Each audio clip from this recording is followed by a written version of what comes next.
want to take over something that's strong and viable. No, you get to rebuild. No. The globalists take over strong countries and then use them to exploit the neighbor and to wage war and covert destabilizations.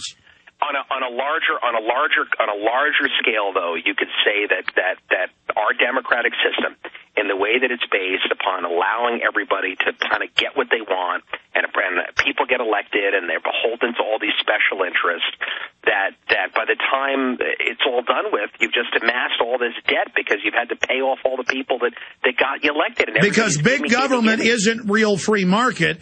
It allows that crony monopoly capitalism, and then they buy off the howling mob, the horde, to then finally loot the middle class that was left, and then everything collapses. That's what happened in Rome. That's what happens everywhere.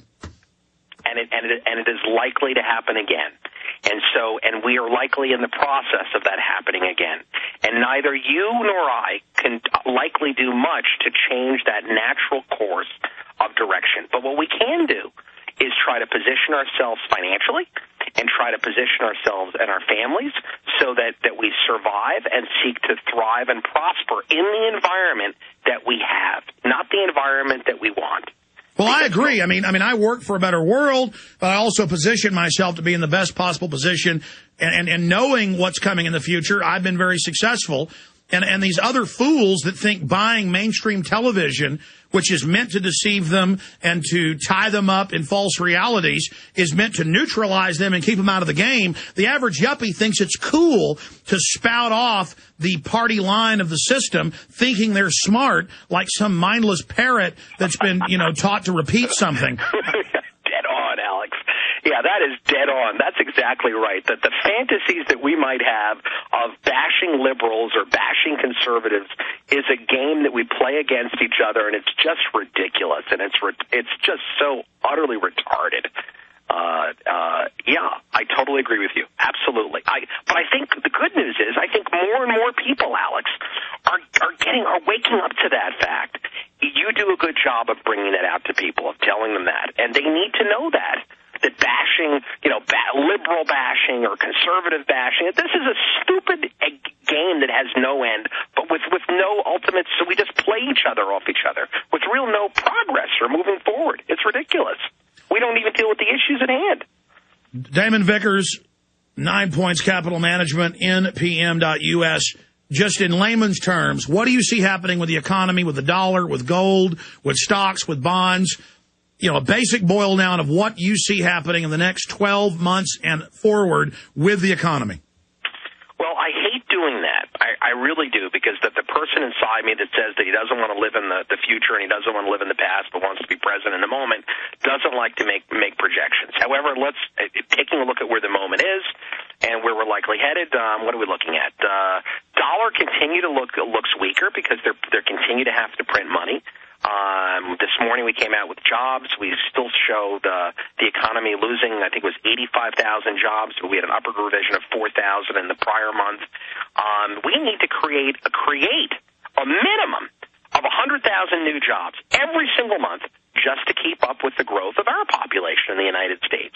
And it's not as bad as it was at 700,000 loss in jobs last January, but we're still losing jobs. So there's a critical issue. The job situation is pretty serious.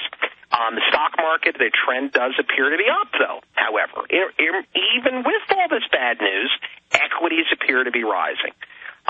So the stock market actually is looking pretty good. Interest rates, bonds, we don't like bonds because rates, Alex, they're near zero. And in fact, 2 weeks ago, the Treasury did an auction where they convinced people and succeeded in selling them bonds with 0% interest. That's crazy. The last place you want to be is in bonds when interest rates are this low. Gold continues to look good. We own gold. Oil continues to look good. We own oil, and oil's climbed from $68 to $83 a barrel since I think I was on the air with you. Where do you think oil's going, and what's going to happen with natural gas? My God, let's take the first part of that first, and we'll take the natural gas disaster second. The oil looks like it's headed higher. A lot of that's tied to the dollar. We could see $90, $100 oil in the next 12 months. I think that's possible, but we'll see. In terms of natural gas, it's just the trend on natural gas, Alex, has just been a bottomless pit. And it was seemingly cheap at every point along the way down. But natural gas is like Citigroup. I mean, it was from 50, it seemed cheap at 25 till it hit 15 and 10 and 5 and 3 and 97 cents. And natural gas has been kind of trending like that. However, you do have the feel-good environmentalist saying that they'd love to see the world more powered with natural gas, including T. Boone Pickens, but it has not materialized in prices. So all I can say about natural gas is the trend is still down. Okay. And again, your company is 9 Points Capital Partners. The website is npm.us. Damon Vickers is our guest. I want to go to calls in the time we have left, but so much is going on in the world. What do you think about the underwear bomber situation? Have you seen the evidence of that being a hoax to launch the body scanners? What do you think of what's happening with Iran, with Yemen, all these talks of expanding wars? When empires get in trouble, they like to launch new wars.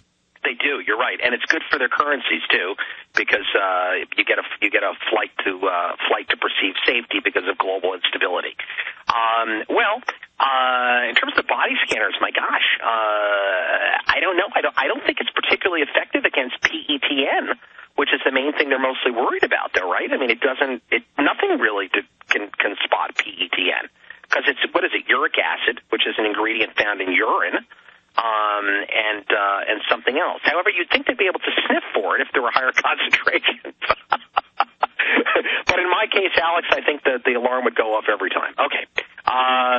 Let's see. As for the body scanners, I mean, I don't know. I mean, it makes me pretty nervous, though, Alex. I mean, do you have any concern about the possibility? I mean, you do want them to try to do everything they can to try to keep people from doing stupid things like blow out hatches in airplanes if you're on the airplane. Damon, we can't give up our whole way of life because somebody might blow up an airplane.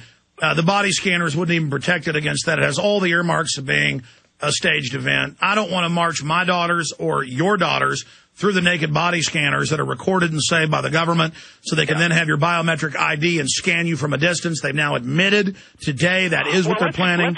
Let's talk about that for a second, the biometrics. And this is an area that we've been involved with over the years, in that the interface, the human interface between person and machine is disintegrating at such a rapid, fast rate that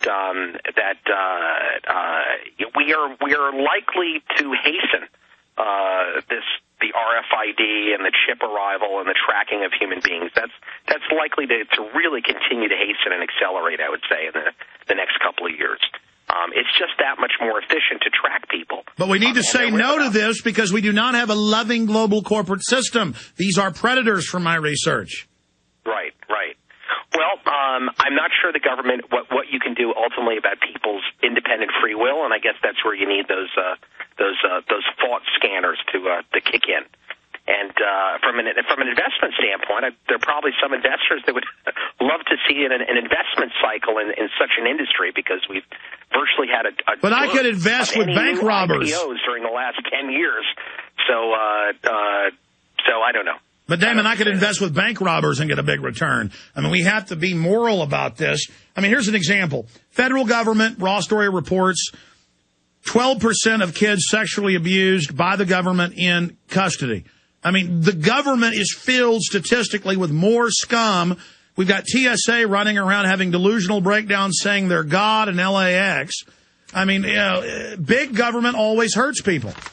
I can't disagree with the fact that a high percentage of people that find themselves desirous to be, quote, corrections officers and or police have a sadistic bent, perhaps, and that's why they pursue jobs like that.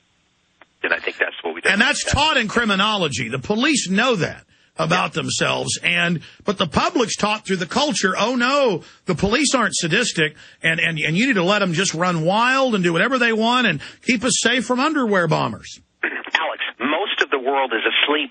Most of the world is not awake. Most of the people medicate themselves on bad diets. No, I know. Exactly. The world is asleep. You're trying to wake people up. But to really wake people up, it mostly takes events, because people are spectators, and most people are not independent thinkers, Alex, and most of the global population will never be made up of people that are independent thinkers. Most people on the planet are followers, and they are sheep. And this is what I always hear, Damon, followers. But this is what I always hear from high-powered people. Like, you grew up around the Rockefellers and people. I, through life, have run into a lot of these people, and they'll say off record, the people are slaves. They want to be slaves. All you can do is protect yourself, Mr. Jones, and you ought to join us because the horde of people out there want to tear you apart. But that's the rationale to then do all these evil things, because just because the general public's evil doesn't mean that I have to become evil. Agreed. We should choose light over darkness.